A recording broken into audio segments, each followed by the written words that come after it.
সোনা ছোট থেকেই মামা বাড়িতে থেকে পড়াশোনা করেছে। সোনা নামের মতো মেয়েটাও খুব সোনা মেয়ে। তাই দাদু দিদা মামা সবার খুব প্রিয়। সোনা যখন 1.5 বছরের তখন ওর ছোট বোন হয়। দুটো বাচ্চাকে কিভাবে দেখবে, তাই সোনাকে ওর মা মামার বাড়িতে রেখে যায়। সেই থেকেই দাদু প্রথমে নার্সারি স্কুল, পরে প্রাইমারি স্কুলে ভর্তি করে দেয়। এখানে সবাই মাসি আর সবাই মামা। সোনার মামা বাড়ির পাশের পাড়ায় মৌপিয়াদের বাড়ি। নার্সারি স্কুল থেকে ওরা একসাথে স্কুলে পড়ে। সেই থেকে ওদের বন্ধুত্ব। একসাথে স্কুলে যাওয়া, টিউশনি পড়তে যাওয়া, ছুটির দিনে সারাদিন খেলা, আর দুপুরবেলায় দিদা ঘুমিয়ে পড়লে চুপি চুপি আচার চুরি করে আমবাগানে বসে গল্প করা, ইত্যাদি ইত্যাদি ছোট ছোট আনন্দ খুশির সাথী ওরা দুজনে। তারপর প্রাইমারি স্কুল পেরিয়ে সোনাখালী গার্লস হাই স্কুলে ভর্তি হয়। স্কুলেও দুজনে একসাথে। বাড়ি থেকে স্কুল একটু দূরে, সাইকেলে করে যেতে হয়। দুজনে একসাথে স্কুলে যাওয়া আসা করে। যদি একজন না যায় আর একজনও যাবে না। দুজনের যেমন খুব মিল, আবার সামান্য কিছুতেই কথা বন্ধ। একদিন পরে আবার মিল। দুজনের বন্ধুত্ব দেখে সবাই বলতো মানিক জোড়। গলায় গলায় এত ভাব, যেন এক গলায় জল ঢাললে অন্য গলায় যায়। এইভাবে দিনগুলো কেটে যাচ্ছিল। স্কুলে নতুন বন্ধু হলেও সোনা আর মৌপিয়ার বন্ধুত্ব সেই আগের মতো। কিন্তু ক্লাস 10-এ ওঠার পর থেকে মৌপিয়ার মধ্যে পরিবর্তন দেখা যায়। একদিন স্কুল ছুটির পর বলে, সোনা তুই এগিয়ে যা, আমি পরে আসছি। সোনার খুব খারাপ লাগলো। এতদিন স্কুলে আসছে, সব দিন একসাথে বাড়ি যায়, আর আজ এমন কি হলো যে ওকে বাড়ি চলে যেতে বলে নিজে পরে যাবে। বাড়িতে মা আসবে, তাই কথা না বাড়িয়ে বাড়ি চলে যায়। এইভাবে প্রায় দিন সোনাকে বাড়ি যেতে বলে মৌপিয়া পরে যায়। তবুও সোনা কিছু জিজ্ঞাসা করেনি। একদিন স্কুলের এক বান্ধবী জানায় মৌপিয়া স্কুল ছুটির পরে একটা ছেলের সাথে কথা বলে। কিন্তু সোনা এত ভালো বন্ধু, অথচ ওকে কিছু বলেনি। সেই ছোট্ট থেকে বন্ধুত্ব। সোনার সব কথা মৌপিয়াকে বলে, অথচ মৌপিয়া এত বড় একটা কথা সোনার কাছে চেপে গেল। এই ভেবে সোনার মনটা খুব খারাপ। সারাদিন বাড়িতে মনমরা হয়ে বসে আছে দেখে ওর দিদা বলল, কয়েকদিন দেখছি মৌ তোর কাছে আসছে না, আর তুইও ওদের বাড়ি যাচ্ছিস না। তোদের কি ঝগড়া হয়েছে? দুজনের প্রায় ঝগড়া হয়, সেই জন্য সে বলেছে। কিন্তু এখন ব্যাপারটা সেটা নয়। ওদের মধ্যে কোনো ঝগড়া হয়নি। কিছুদিন মৌপিয়াই ওকে এড়িয়ে চলছে। বলতেও পারছে না আর মানতেও পারছে না। এইভাবে প্রায় 2 মাস কেটে যায়। স্কুলেও খুব কম কথা বলে। তারপর একদিন হঠাৎ মৌপিয়া ওর কাছে এসে বলে খুব জরুরি কথা আছে। তাই গল্প করার জন্য মাঠের ধারে নিয়ে যায়। প্রথমে সোনার কাছে ক্ষমা চেয়ে নেয়, কিন্তু সোনা ওর অভিমান হয়েছে। মৌপিয়ার কথা শুনবে না ঠিক করেছে।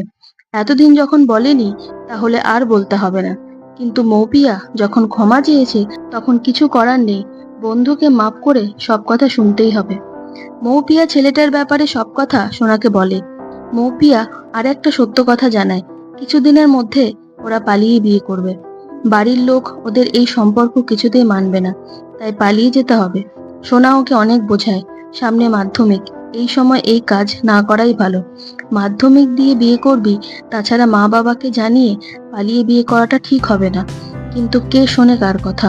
মৌপিয়া যেটা ভেবেছে সেটাই করবে, তাই সোনা আর কিছু বলেনি। মৌপিয়া বলে, পালিয়ে যাওয়ার আগে তোকে জানাবো কোথায় যাব, কিন্তু এই ব্যাপারে বাড়িতে বলবি না। সোনা এসব কথা শোনার পর থেকে কিছুতেই মনকে শান্ত করতে পারছে না। এখন বাড়িতে কি বলবে মৌপিয়ার কথা? তাহলে হয়তো ওকে আটকাবে ওর বাড়ির লোক, কিন্তু তাতে তো বন্ধুর প্রতি বিশ্বাসঘাতকতা করা হবে। এই দুইয়ের দ্বন্দ্ব মনের ভেতর তোলপাড় হয়ে যায়। পুজোর ছুটি, তাই স্কুলের পাশাপাশি টিউশনও ছুটি। দেখা হয় না, আর দেখা করতে বাড়িতে যায় না, বা মৌও আসে না। একদিন হঠাৎ এক বোনের হাতে মৌপিয়া একটা বই পাঠিয়ে দেয়, এবং ভেতরে একটা ছোট্ট চিঠি।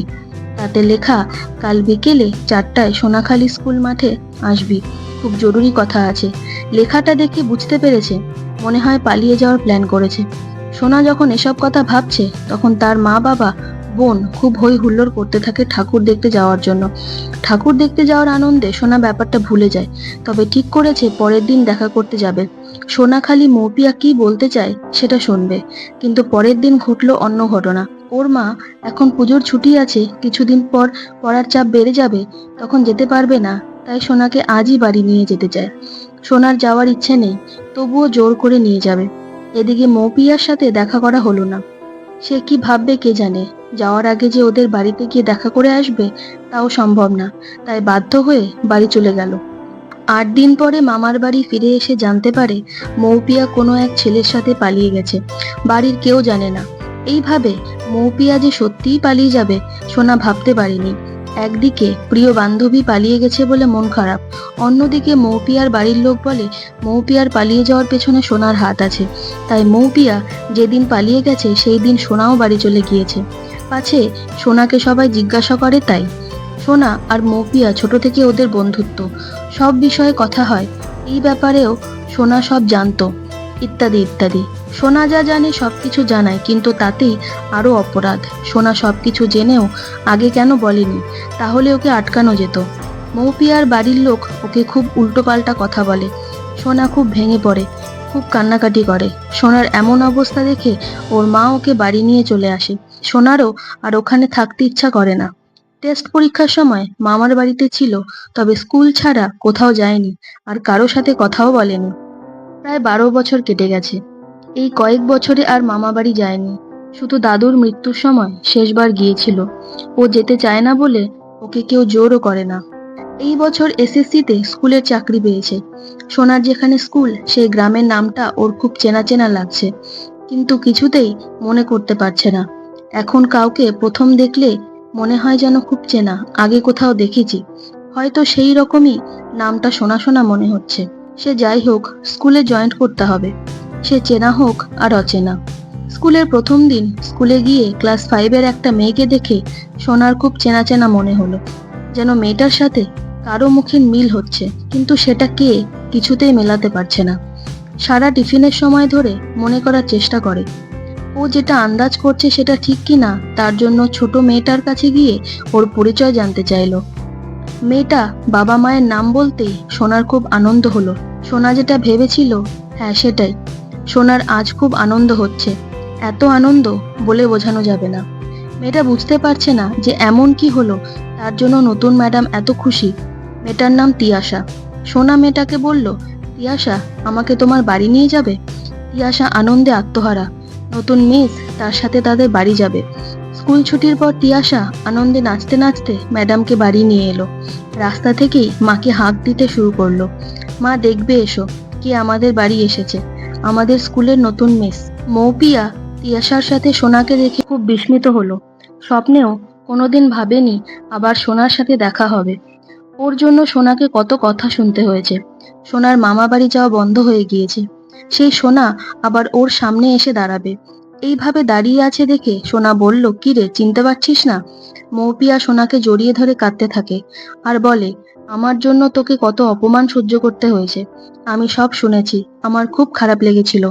আমার ভুলের জন্য তুই শাস্তি পেয়েছিস, তাই তোর কাছে ক্ষমা চাওয়ার জন্য তোর দিদাকে তোর কথা জিজ্ঞাসা করেছিলাম, কিন্তু সে কিছু বলল না। আমারও খুব রাগ হয়েছিল, তুই এইভাবে চলে যাবি ভাবিনি। তোর সাথে যাওয়ার দিনও কথা বলতে পারলাম না, তার জন্য মায়ের ওপর খুব রাগ হয়েছিল। কিন্তু পরে ভেবেছি দেখা হয়নি, ভালোই হয়েছে। তাহলে তোর বাড়ির লোক আমাকে আরো কথা শোনাতো। ভাগ্যিস সেই দিন মামা বাড়িতে ছিলাম না, তাই কিছুটা কম। তবুও মামা বাড়ি ছাড়তে বাধ্য হয়েছিলাম। সেই দিনই ঠিক করেছিলাম তোর ব্যাপারে আর কোনোদিন জানতে চাইবো না, আর তোর সাথে কোনোদিন দেখাও করব না। কিন্তু আজ স্কুলে তোর মেয়েকে দেখে তোর ছোটবেলার মুখের মিল খুঁজে পেলাম। মনে হলো তোর সাথে একবার দেখা করি। এখন তুই কেমন আছিস খুব জানতে ইচ্ছা হলো। আমি জীবনে তোর পরেও অনেক বন্ধু পেয়েছি, কিন্তু ছোটবেলার স্কুল জীবনের বন্ধুর বন্ধুত্বটাই আলাদা। তার সাথে কোনো কিছুর তুলনা করা যায় না, আর ভুলতে চাইলেও ভোলা যায় না। তুই আমাকে এইভাবে ক্ষমা করে দিয়েছিস, আমার খোঁজ নিতে এসেছিস, সত্যি তোর জবাব হয় না। সোনা ছোট্ট একটা প্যাকেট মৌপিয়ার হাতে দিয়ে বলল, এই নে, আমার তরফ থেকে ছোট্ট একটা গিফট। আর আজ থেকে আমরা সবকিছু ভুলে পুরনো বন্ধুত্বকে আবার নতুন করে শুরু করি এই বন্ধু মাসে।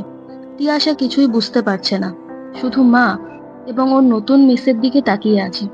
সেই সময় ফোনে বেজে ওঠে।